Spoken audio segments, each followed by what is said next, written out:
又快到一年一度嘅端午節啦，各大食店啦、餐飲集團咧都會推出傳統嘅鹹魚粽、鹼水粽、貴價版嘅果蒸粽、冰粽，咁亦都有唔少用健康為主打嘅素粽、五穀肉粽。嗱，不論係乜嘢粽，都各自有自己嘅風味啦。咁但係咧，粽嘅熱量咧，可能會讓你膽戰心驚嘅喎。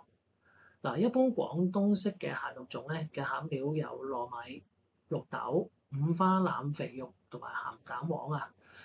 再加入油啊、鹽呢啲調味料啦，一隻嘅熱量咧可以有450到500個卡路里，相等於咧食咗2碗白飯或者1碗炒飯嘅熱量喎。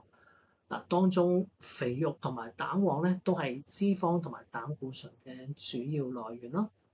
嗱，除咗熱量勁之外咧，伴食嘅醬料咧，譬如甜辣醬啊、豉油呢啲咧，都屬於鈉質含量偏高嘅尖醬。嗱，唔少人咧食粽咧係一隻接住一隻咁食嘅，一日除咗三餐之外咧，仲可以食上3、4隻粽。嗱，呢啲咁樣嘅熱量鹽分攝取咧，早早已經超過咗每日身體嘅需要啦。嗱，如果你有 DIY 嗰種嘅習慣咧，今年不妨試下採用低鹽、低油、低熱量同埋高纖維，所謂3低1高嘅原則，製作五穀健康嘅素粽。嗱，細細隻熱量只係大概有250個卡路里，美味不變，但係營養係滿分嘅喎。嗱，要調整餡料咧，可以加入五穀米喺糯米當中。增加粽嘅纖維量，亦都避免用油去炒糯米啦，減低油脂同埋膽固醇嘅吸收。用低脂同埋高蛋白質嘅肉類，好似瘦肉啦、魚塊、去皮嘅雞肉咧，去取代肥豬肉。呢個特別適合一啲減肥人士啦，同埋發育中嘅小朋友。